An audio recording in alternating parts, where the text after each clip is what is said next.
अस्सलाम वालेकुम, this is हुमैना Basit from ocean of knowledge. तो आज हम कर रहे हैं रिव्यू एक्सरसाइज 7। तो कल हमारा चैप्टर 7 कंप्लीट हो गया था, तो आज हम रिव्यू कर रहे हैं। इसका जो क्वेश्चन नंबर 1 है वो है MCQs multiple choice questions. Multiple choices question यानी कि जहां आपके पास मल्टीपल चॉइसेस गिवन हो, एक स्टेटमेंट लिखी हो, उसके नीचे मल्टीपल चॉइस गिवन हो, यानी कि 4 ऑप्शन आपके पास गिवन हो, उसको कहते हैं मल्टीपल चॉइस क्वेश्चन या MCQs। ठीक है, तो इस तरह का क्वेश्चन जो होता है जिसपे आपको पास 4 ऑप्शन गिवन होते हैं, उन 4 ऑप्शन में आपने देखना होता है कि कौन सा ऑप्शन ठीक है, उस पर आपने टिक लगाना होता है या सर्कल लगाना होता है। ठीक है, तो क्वेश्चन नंबर 1 के टोटल 6 पार्ट है, मैंने 6 के 6 लिख लिए हैं और मैंने नीचे 4 ऑप्शन नहीं लिखे। देखें, आपकी तैयारी इतनी अच्छी होनी चाहिए कि आपको उन 4 ऑप्शंस को नहीं देखना चाहिए। आप क्वेश्चन पढ़ो, स्टेटमेंट पढ़ो और आंसर आपके दिमाग में खुद ब खुद आ जाना चाहिए। क्योंकि जब आप ऑप्शंस को देखते हो, अगर आप पहले ऑप्शंस को देखने लग जाओ तो आप कंफ्यूज हो जाते हो, क्योंकि जो ऑप्शंस होते हैं वो मिलते जुलते होते हैं, ताकि आप कंफ्यूज हो सको। तो आप बुक उठाओ, बुक को खोलो, रिव्यू एक्सरसाइज 7 खोलो और उसमें MCQs का जो पार्ट 1 है वो पढ़ो। उसके नीचे ऑप्शन को ना देखो, स्टेटमेंट पढ़ो। और आपकी तैयारी इतनी अच्छी होनी चाहिए कि स्टेटमेंट पढ़ के आंसर जो है आपके माइंड में आ जाना चाहिए। जो आंसर आपके माइंड में आएगा पहली दफ़ा, फिर उन 4 ऑप्शन को देखो। जो 4 ऑप्शन आपको नीचे गिवन है, उन 4 ऑप्शन में देखो कि कौन सा ऑप्शन आपके दिमाग में सबसे पहले आया है।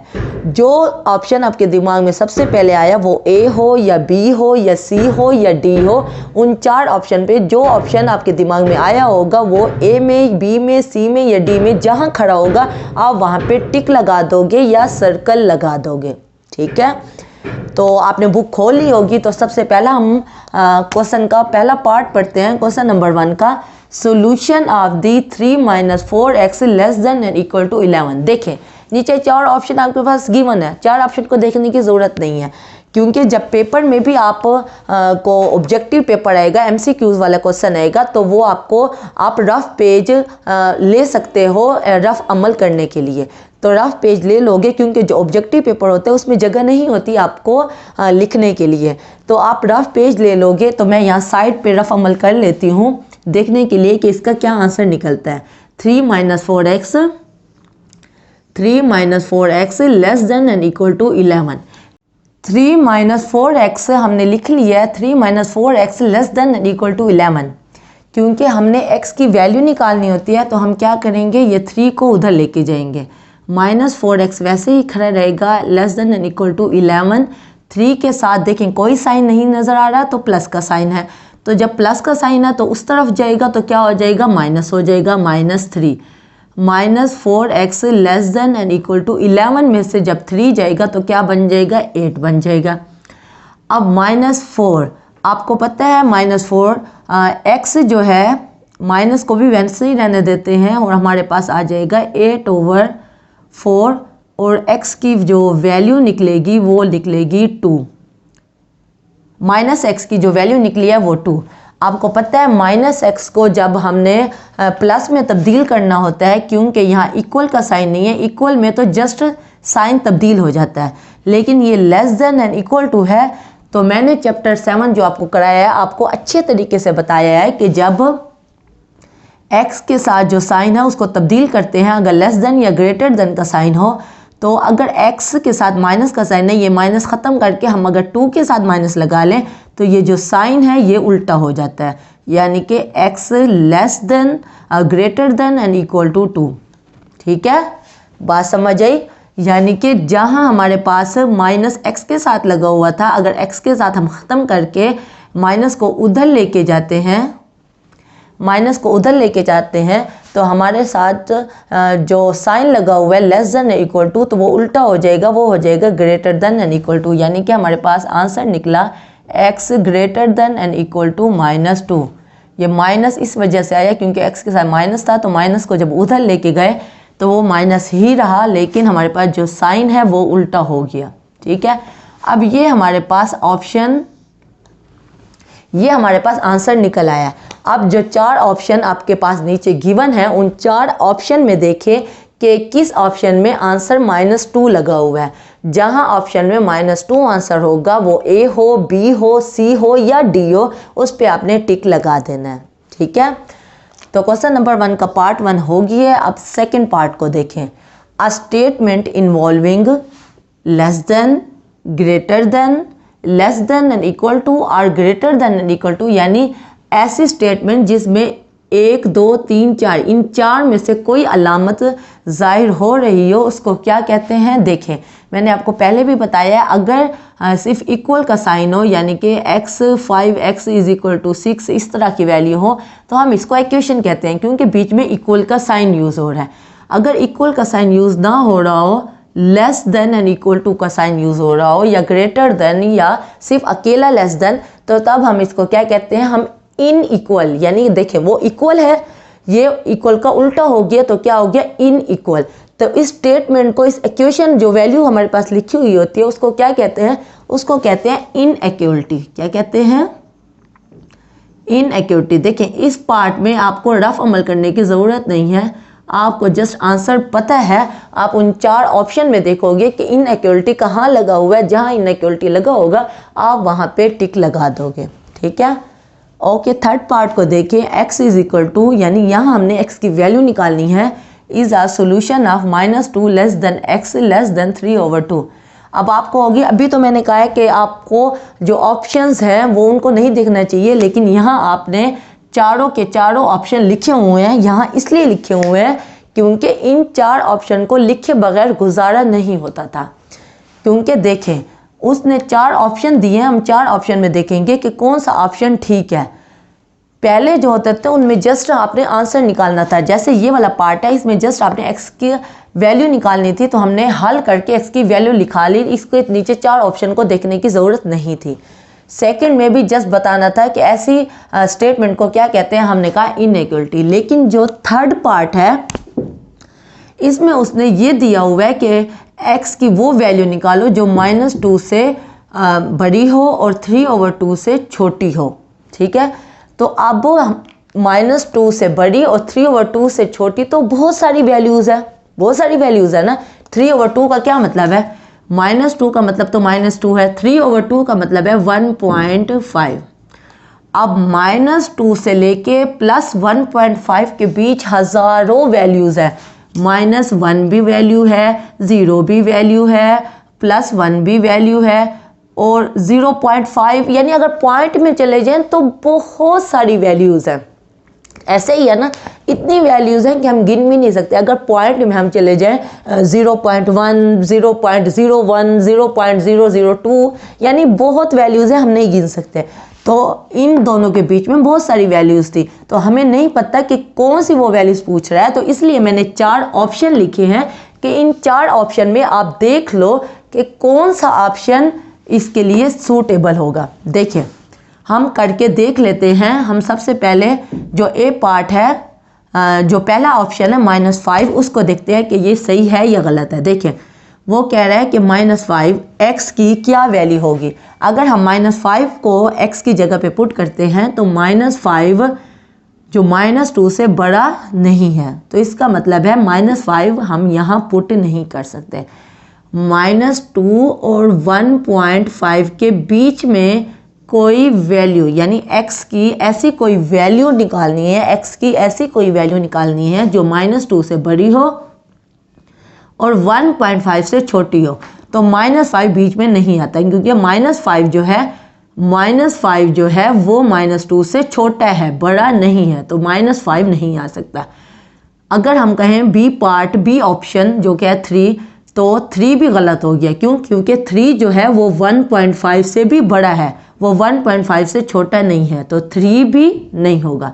उसके बाद सी ऑप्शन है 0, तो 0 को हम देखते हैं कि -2 से बड़ा है 0, तो ये बात सही है। जाहिर बात है ये माइनस में है, ये 0 जो है -2 से बड़ा है, माइनस की तमाम वैल्यू से 0 बड़ा होता है, तो यह बात सही हो गई। इधर देखिए 1.5 से छोटा है, तो जाहिर बात है 1.5 कोई वैल्यू है, तो 1.5 से 0 छोटा है, तो इसका मतलब है 0 ठीक है। हम तीसरा ऑप्शन भी देख लेते हैं 3/2। चौथा ऑप्शन 3/2। 3/2 का क्या मतलब है 1.5। अभी मैंने बताया 3.5, 3 को 2 पे आप करके देखो, 2 1 ज़ा 2 और यहाँ 1 और फिर आप पॉइंट लगाओगे, यहाँ 0, 2 5 ज़ा 10। आप कैलकुलेटर से भी निकालो, 3 को 2 पे डिवाइड करो तो 1.5 आएगा। देखें 1.5 1.5 से छोटा हो सकता है? नहीं हो सकता। 1.5 तो 1.5 के इक्वल है ना, तो इसका मतलब है जो डी ऑप्शन है वो भी गलत है। तो इसमें ए बी सी और डी ऑप्शन में कौन सा ऑप्शन ठीक है? तो फौरी आपको पता चल गया होगा जो सी ऑप्शन है, 0 वाला ऑप्शन, वो ठीक है। 0 जो है वो -2 से बड़ा है और 1.5 से छोटा है। तो जो सी ऑप्शन है उस पे आपने क्या कर देना है, सर्कल लगा देना है या टिक लगा देना है। देखें अब आप फोर्थ पार्ट देखें, if x is no larger than 10 then. देखिए अब इनमें 4 ऑप्शन लिखने की ज़रूरत नहीं थी, जैसे मैंने थर्ड में 4 ऑप्शन लिखे थे, क्योंकि थर्ड में 4 ऑप्शन लिखने ज़रूरी थे, ठीक है। अब फोर्थ में ऑप्शन लिखने की ज़रूरत नहीं है, तो आप जस्ट जवाब आपके दिमाग में आए, फिर आप 4 ऑप्शन को देखो नीचे कि कौन सा ऑप्शन ठीक है, उस पर आपने टिक लगा देना है। If x is no larger than 10, इस बात का क्या मतलब है? इसका बात का मतलब है कि x जो है वो 10 से बड़ा नहीं है, वो 10 से बड़ा नहीं है। तो इसका मतलब क्या हुआ? इसका मतलब ये हुआ x 10 तक है, यानी x 10 है या 10 से छोटा है। x is no larger than 10, यानी जो x है वो 10 से बड़ा नहीं है, 10 से छोटा है या 10 के बराबर है। इस बात का यही मतलब हुआ ना। तो इसकी जो स्टेटमेंट बनेगी वो बनेगी x लेस देन है, क्योंकि x छोटा है या बराबर है 10 से। x छोटा है या बराबर है 10 से। तो जिस ऑप्शन में x less than and equal to 10 लगा हुआ होगा उस पर आपने क्या कर देना है, टिक लगा देना है। बात समझ आई? x is no larger than 10, x 10 से बड़ा नहीं है। इसका दूसरा ऑप्शन ये भी बनता है कि x 10 से बड़ा नहीं है, तो इसका अगर हम उस तरह लिखें, यानी कि 10 जो है वो बड़ा है और इक्वल है x से, यानी इसका मैंने उल्टा लिख लिया, इससे कोई फ़र्क नहीं पड़ता। तो जहां आपके पास ऑप्शन में लगा हुआ होगा x less than and equal to 10, उस पे आपने टिक लगा देना है। x no larger than 10, x 10 से बड़ा नहीं है, यानी 10 उससे एक मखसूस कर दिया, एक हद मुकर्रर कर दी है कि 10 से बड़ा नहीं है, 10 से बड़ा नहीं है। तो इसका मतलब है 10 है या 10 से छोटा है। तो इसलिए हमने क्या स्टेटमेंट बनाई, x less than and equal to 10, ठीक है। If the capacity C of elevator is at most 1600 pound then, इसकी भी ऐसे ही हमने शक्ल बनानी है, क्योंकि वहाँ x यूज़ हो रहा था और यहाँ C यूज़ हो रहा है, तो यहाँ C को हम यूज़ करेंगे। C एट मोस्ट, C क्या है? एट मोस्ट का मतलब क्या होता है? ज़्यादा से ज़्यादा 1600 है, ज़्यादा से ज़्यादा। तो इसका मतलब क्या हुआ? इसका मतलब हुआ 1600 है या 1600 से कम है। जैसे यहाँ था 10 है या 10 से कम है x की वैल्यू, यहाँ C की जो वैल्यू है वो 1600 है या 1600 से कम है। तो हम क्या कहेंगे, C less than and equal to 10, ठीक है। बात समझ आ गई? C जैसे ये था वैसे का वैसे ये पार्ट है, दोनों पार्ट एक जैसे हैं। वहाँ x यूज़ हो रहा है तो मैंने x यूज़ किया है, यहाँ C यूज़ हो रहा है तो मैंने C यूज़ किया है। यहाँ है एट मोस्ट, ज़्यादा से ज़्यादा 1600 है। ज़्यादा से ज़्यादा हम कब कहते हैं? हम कहते हैं ज़्यादा से ज़्यादा ये हो सकता है कि ये कम हो जाए। तो इसका मतलब क्या होता है कि हमने हद मुकर्रर कर दी है कि ये हद है कि बस यही काम हो सकता है, ये काम होगा या इससे कम वाला काम होगा। तो एट मोस्ट ज़्यादा से ज़्यादा 1600 पॉइंट्स हो सकते हैं, यानी कि या 1600 होंगे या 1600 से कम होंगे। इसलिए हमने कहा C less than and equal to, sorry मैंने 10 लिख दिया है, यानी कि 1600। C less than and equal to 1600 के C 1600 है या 1600 से कम है, तो इसलिए मैंने लिखा C less than and equal to 1600। तो आप क्या करोगे, जहाँ C less than equal to 1600 लिखा हुआ होगा उस ऑप्शन पे आपने टिक लगा देना है या सर्कल लगा देना है। ओके, अब हम लास्ट पार्ट को देखते हैं। यहाँ भी मैंने चारों ऑप्शन लिखे हैं क्योंकि इन 4 ऑप्शन को लिखे बगैर गुजारा नहीं होता था। जैसे थर्ड पार्ट में गुजारा नहीं होता था, वैसे 6 पार्ट में भी ऑप्शन को लिखे बगैर गुजारा नहीं हो सकता था, ऑप्शन को देखे बगैर गुजारा नहीं हो सकता। यानी ऐसा नहीं हो सकता आप 6 पार्ट को देखो, ऑप्शंस को ना देखो और जवाब आपके दिमाग में आ जाए, ऐसा नहीं हो सकता। आपको ऑप्शन देखने पड़ेंगे। जैसे थर्ड पार्ट में आपको ऑप्शन देखने पड़े हैं तब जाके आपको जवाब आया है। ठीक है, x is equal to 0, x क्या है, 0 है, उसे खुद बता दिया। Is a solution of the inequality. अब देखें, पहली इनइक्वालिटी, दूसरी इनइक्वालिटी, तीसरी इनइक्वालिटी और चौथी इनइक्वालिटी, 4 ऑप्शन मल्टीपल चॉइस उसने दे दी हैं। अब इन मल्टीपल चॉइसेस में हमने देखते हैं कि कौन सी चॉइस ठीक है। x ग्रेटर देन 0, अगर हम क्या करेंगे, उसने कहा है x इज इक्वल टू 0, इसका मतलब है जहां जहां में x नजर आएगा वहां 0 पुट करके देखेंगे कि जो स्टेटमेंट है वो ट्रू हो रही है या फॉल्स हो रही है, सही हो रही है या गलत हो रही है। जहां सही हो रही होगी उस ऑप्शन पे हम टिक लगा देंगे। देखिए, x की जगह पे 0 पुट करें तो क्या 0 बड़ा है 0 से, तो ये स्टेटमेंट क्या हो गई, ये स्टेटमेंट फॉल्स हो गई, क्योंकि 0 0 से बड़ा कैसे हो सकता है, नहीं हो सकता ना, 0 तो 0 के बराबर है। तो इसका मतलब है कि ये ऑप्शन नहीं है।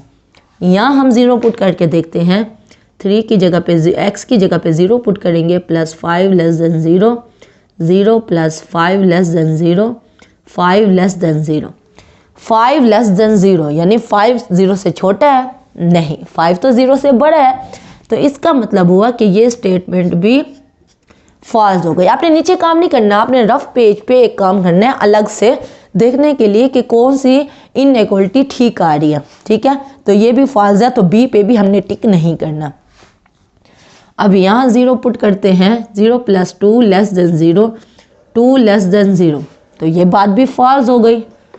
2 तो 0 से बड़ा होता है, 2 0 से छोटा नहीं होता, तो ये इनइक्वालिटी भी जो सी ऑप्शन है ये भी फॉल्स हो गया, इस पे भी हमने टिक नहीं करना। अब 3 ऑप्शन गलत हो गए तो यकीनन जो डी ऑप्शन है वो ठीक होगा, लेकिन फिर भी हम हल करके देखते हैं कि वाकई वो ठीक है। x की जगह पे 0 पुट करें, 0 - 2 लेस देन 0, -2 लेस देन 0। देखें ये स्टेटमेंट क्या हो गई, ये स्टेटमेंट ट्रू हो गई। कैसे, क्योंकि -2 है 0 से, यानी जो नेगेटिव में वैल्यूज़ होती हैं वो तमाम की तमाम वैल्यूज़ 0 से छोटी होती हैं। तो 2 के साथ माइनस लगा हुआ है, तो -2 इज़ लेस देन 0, तो ये स्टेटमेंट ट्रू है। तो इस डी वाले ऑप्शन पे आपने क्या कर देना है, सर्कल लगा देना है, डी ऑप्शन आपका ठीक है। ठीक है, तो क्वेश्चन नंबर 1 के टोटल 6 पार्ट है, मैंने 6 के 6 पार्ट आपको करवा दी हैं। जो थर्ड पार्ट और 6 पार्ट है इसमें मैंने ऑप्शन भी लिखे हैं, क्योंकि ऑप्शन को लिखे बगैर आपका काम नहीं होता था।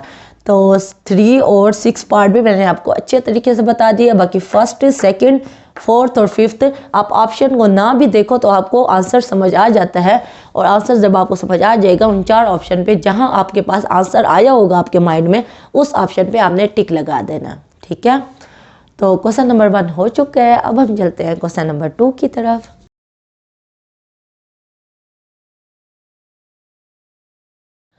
ओके, अब हम कर रहे हैं क्वेश्चन नंबर 3। अब आप कहोगे कि क्वेश्चन नंबर 3 कैसे, क्वेश्चन नंबर 2 क्या। क्वेश्चन नंबर 2 जो है वो ट्रू फॉल्स के बारे में है। जो ट्रू फॉल्स के क्वेश्चन है वो पेपर्स में नहीं आते, तो इसलिए मैं वो क्वेश्चन नहीं करवा रही। लेकिन अगर आपने करना है, आपने अपना कॉन्सेप्ट क्लियर करने के लिए वो ट्रू फॉल्स वाला क्वेश्चन भी करवाना है, तो आप नीचे कमेंट में कहना, मैं आपको उसका करके दिखा दूंगी। ट्रू फॉल्स वाला क्वेश्चन आपको अगली क्लास में करा दूंगी अलग से। ठीक है, तो ओके, अब हम कर रहे हैं क्वेश्चन नंबर 3।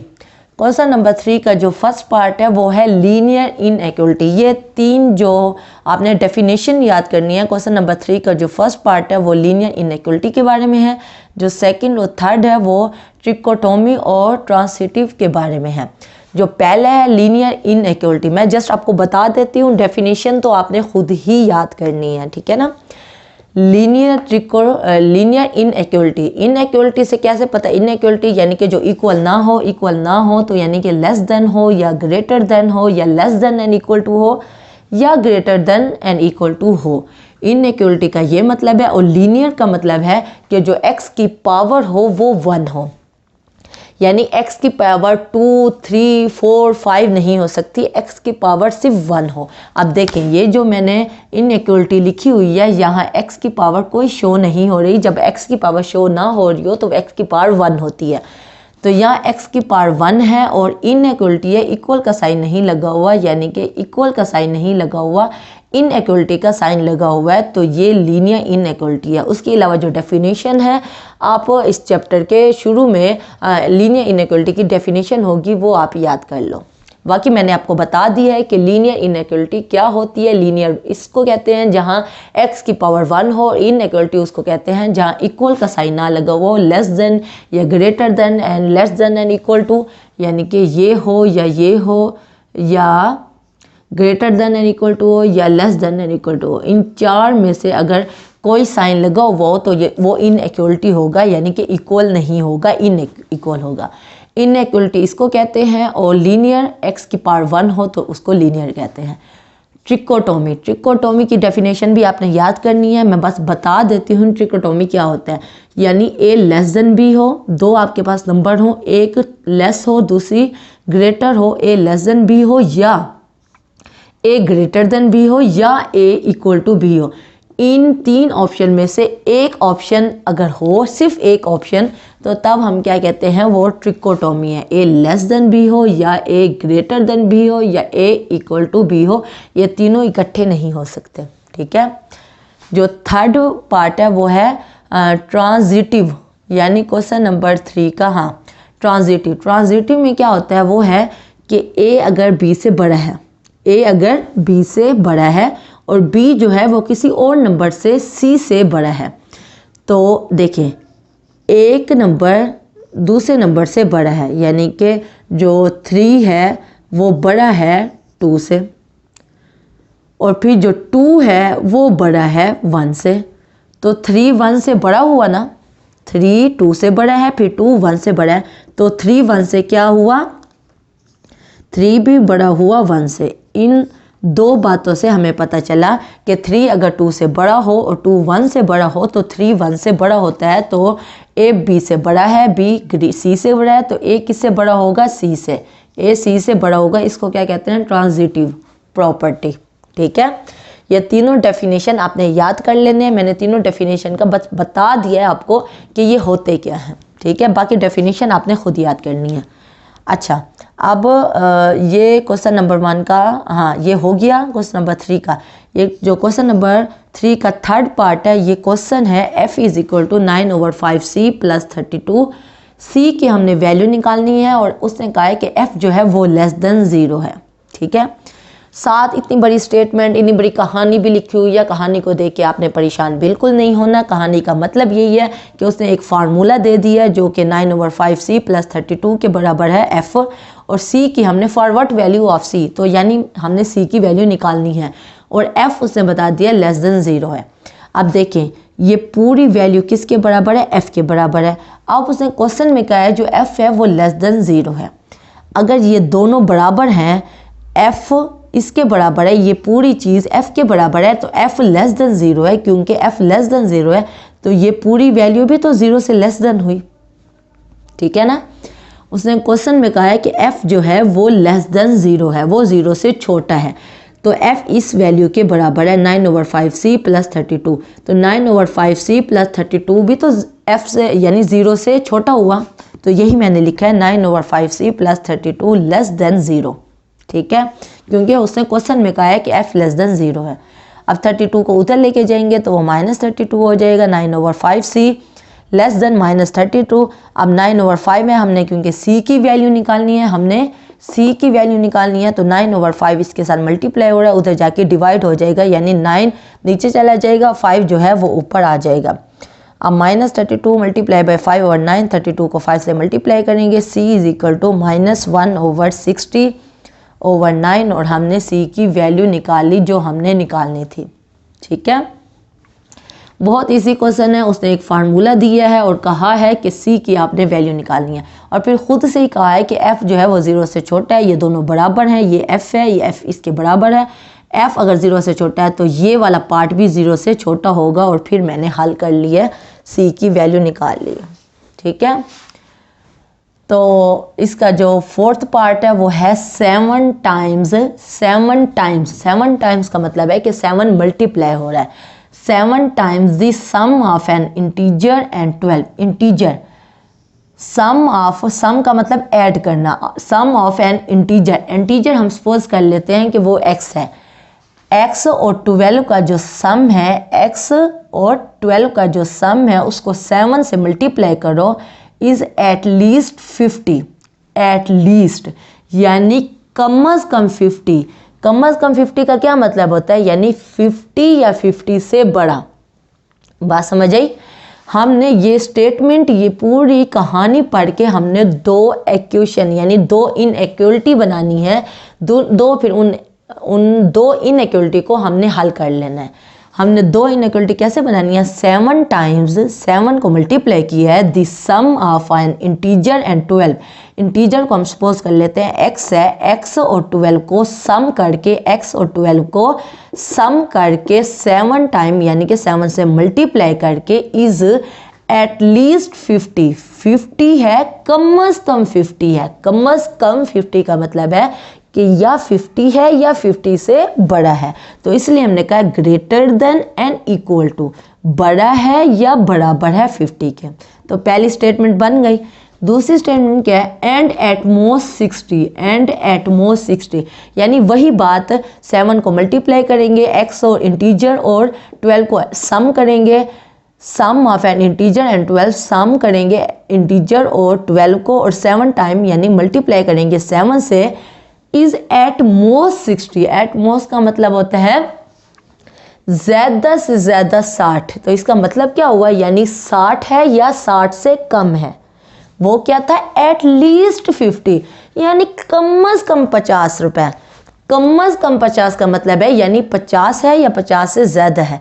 ज़्यादा से ज़्यादा का मतलब है कि 60 है या 60 से कम है। तो इसलिए हमने क्या कहा, less than and equal to 60। 60 है, बराबर की वजह से 60 है या 60 से कम है ये वैल्यू। तो हमने कह दिया 7 into X plus 12 less than and equal to 60। बात समझ आई? हमने इस पूरी कहानी को पढ़ के दो इनइक्वालिटी बनानी थी। उन दो इनइक्वालिटी को हमने हल करना था, x की वैल्यू निकालनी थी। इसको हल करेंगे, 7 को x से मल्टीप्लाई करेंगे, फिर 7 को 12 से मल्टीप्लाई करेंगे, 50 इधर ही रहने देंगे, x वाली वैल्यूज़ को इधर रखेंगे, बाकी तमाम वैल्यूज़ उधर लेके जाएंगे। और हमारे पास पहली जो इनइक्वालिटी है उसकी वैल्यू निकली x greater than and equal to -34/7। और यहाँ जो है 7x plus 12 less than and equal to 60, इसको भी हल करेंगे तो हमारे पास आंसर निकलेगा x less than and equal to -24/7। बीच में जो स्टेप्स हैं 3 हैं 4 हैं 5 हैं, वो आप बीच वाले स्टेप्स खुद कर लो। बहुत इजी स्टेप्स है, कोई मसला नहीं है। तो क्वेश्चन नंबर 3 हमारा हो चुका है। अब हम चलते हैं क्वेश्चन नंबर 4 की तरफ।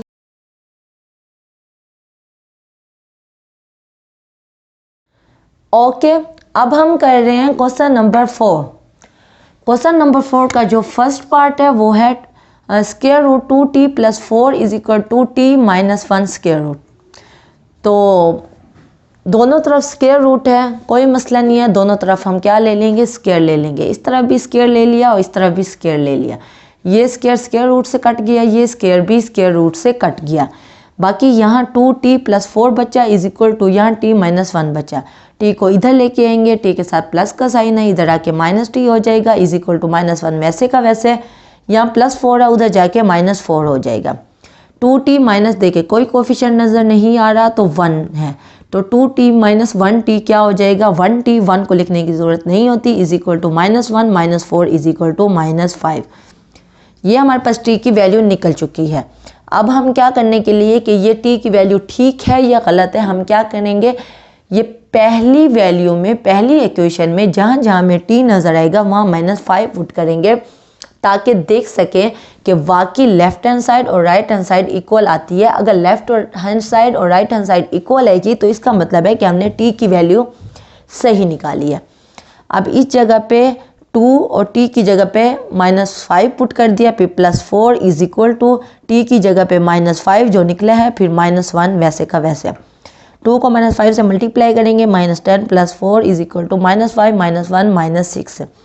-10 + 4 क्या होगा, माइनस करेंगे, साइन बड़ी वैल्यू वाला आएगा, 10 के साथ बड़ी वैल्यू है तो माइनस क्या आ जाएगा, -6 इज इक्वल टू -6, जो कि ट्रू हुआ है। क्या हुआ है, ट्रू हुआ है। तो इसका मतलब है कि t की वैल्यू हमने ठीक निकाली है, तो हमारा जो सोल्यूशन सेट होगा वो होगा -5, यानी कि जो हमने t की वैल्यू निकाली है वो बिल्कुल ठीक निकाली है।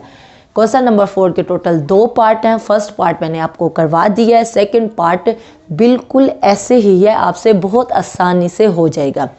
वहाँ क्या है, वहाँ ये स्क्वायर रूट की वैल्यू है, फिर प्लस है या माइनस है, फिर स्क्वायर रूट की वैल्यू है, फिर दूसरी साइड पे 0 लगा हुआ है। तो आप क्या करोगे, जो ये दूसरा स्क्वायर रूट है उसको उस तरफ लेके चले जाओगे, जैसे यहाँ है, जो ये इस तरह की शक्ल बना लोगे।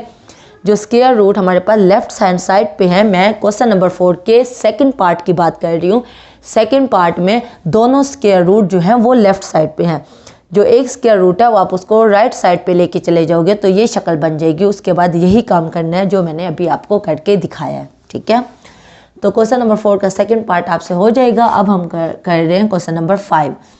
क्वेश्चन नंबर 5 का जो फर्स्ट पार्ट है वो है 3x + 14 यानी absolute value -2 is equal to 5x। -2 को उधर लेके जाएंगे तो +2 हो जाएगा।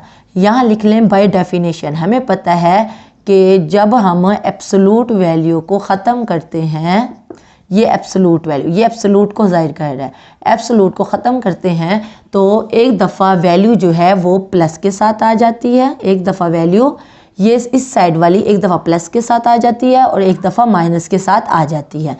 तो एक दफ़ा प्लस के साथ आई तो 3x + 14 is equal to 5x + 2।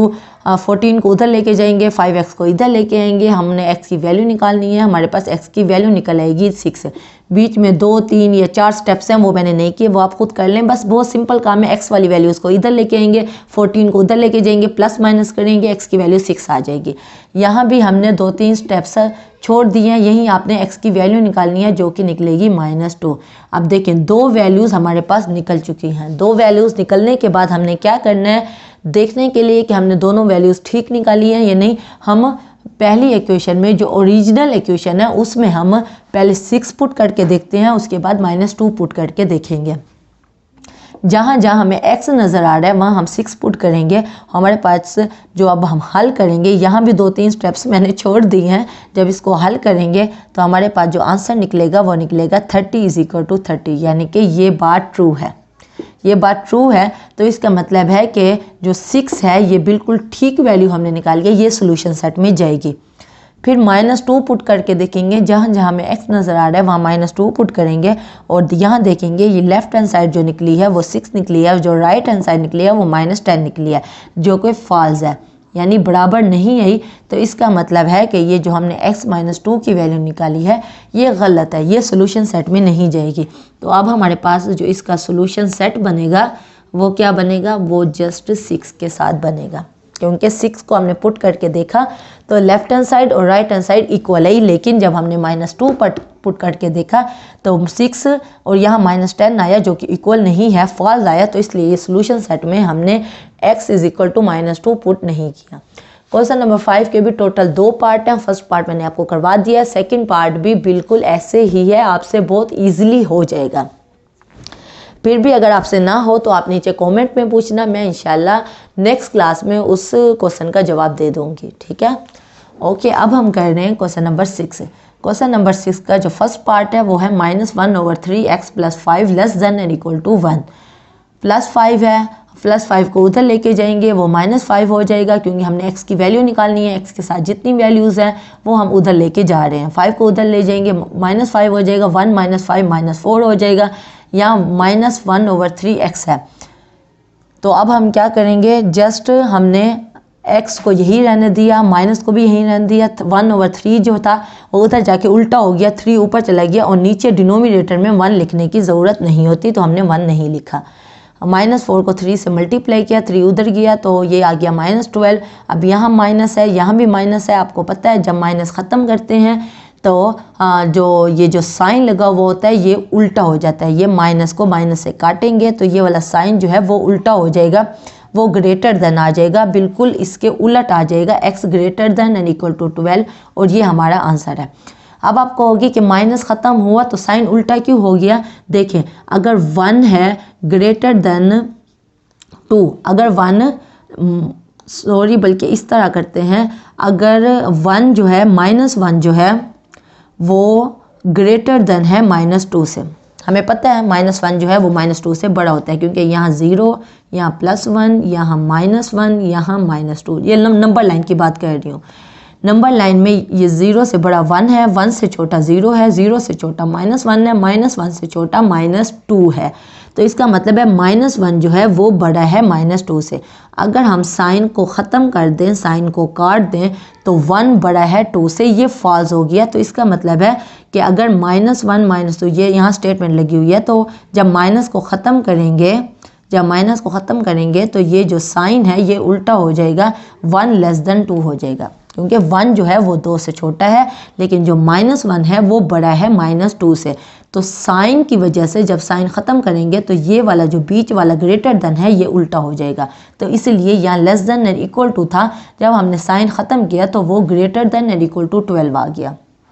ठीक है, बात समझ आ गई। तो क्वेश्चन नंबर 6 का फर्स्ट पार्ट हो चुका है। क्वेश्चन नंबर 6 का मैंने सेकेंड पार्ट भी लिख लिया है कि थोड़ा सा आपको हिंट दे दूँ। वो है 3 less than 1 -2x/5 less than 1। अब देखें, यहाँ सिर्फ 2 पार्ट थे, पहला पार्ट ये था, दूसरा पार्ट ये था। यहाँ 3 पार्ट हैं, पहला पार्ट ये है, दूसरा पार्ट ये है और तीसरा पार्ट ये है।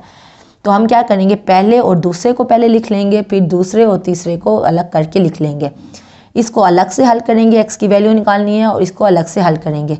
यहाँ जो 2-3 स्टेप्स करने के बाद हमारे पास जो आंसर निकलेगा वो निकलेगा -2 लेस देन x। यहाँ 2-3 स्टेप्स करने के बाद जो आंसर निकलेगा वो निकलेगा x लेस देन 8। अब इसको अगर हम कहाँ लिखें, यहाँ लिख लेते हैं जगह बना के। अगर इसको इकट्ठा करके लिखें तो कैसे लिखेंगे, -2 less than x, -2 less than x, और x है पड़ा x लेस देन 8। यानी हमने 2 अलग अलग जब x की वैल्यूज़ निकाली, ये 2 वैल्यूज़ निकली, तो इसको हमने कंबाइन करके इस तरह लिख लिया। तो जब हम सोल्यूशन सेट लिखेंगे तो कैसे लिखेंगे, x जबकि -2 जो आंसर निकला है वो पूरा लिख लेंगे, -2 less than x less then 8, और ये हमारा सोल्यूशन सेट निकला है। ठीक है, बात समझ आ गई। तो question number 4, question number 5, question number 6, ये तीनों क्वेश्चन के 2-2 पार्ट हैं। फर्स्ट पार्ट मैंने आपको करवाए हैं और सेकंड पार्ट बिल्कुल ऐसे ही हैं, आपसे इजीली हो जाएंगे। क्वेश्चन नंबर 6 का सेकंड पार्ट भी मैंने आपको बता दिया है, हिंट दे दिया है, बाकी आप अच्छे तरीके से खुद कर लोगे। तो आज की जो एक्सरसाइज है वो कंप्लीट हो गई है। कोई बात हो, कोई कन्फ्यूजन हो, कोई सवाल पूछना हो तो आप नीचे कमेंट में कहना, मैं इंशाल्लाह नेक्स्ट क्लास में उसका जवाब दे दूंगी। तो उम्मीद है आज का लेक्चर आपको पसंद आया होगा। इंशाल्लाह कल मिलते हैं नए लेक्चर के साथ। और हाँ, क्योंकि हमारा चैप्टर 7 कंप्लीट हो गया है, अगर आपने कोई और चैप्टर अपनी पसंद का करवाना है तो आपको नहीं समझ आ रही किस चैप्टर की, तो आप मुझे नीचे कमेंट में ज़रूर बताना कि मैं आपको नेक्स्ट चैप्टर कौन सा करवाऊँ, ताकि आपके लिए भी आसानी हो और मेरे लिए भी आसानी हो। तो उम्मीद है आज का लेक्चर आपको समझ आया होगा। इंशाल्लाह कल मिलते हैं नए लेक्चर के साथ। अल्लाह हाफिज़।